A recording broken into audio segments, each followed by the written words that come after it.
Welcome sa aming bahay. Ito ang aming sala.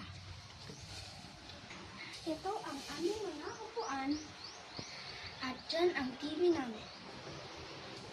At naman ang prayer room namin. At dyan nagtatahi ang mama ko. Dito naman ang aming bedroom.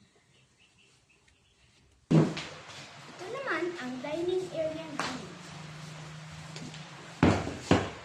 At ito naman ang aming kusina.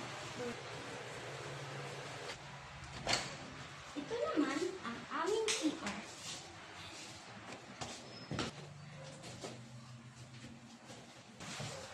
Dito naman ako nag-ehersisyo. At dito naman ang laundry area.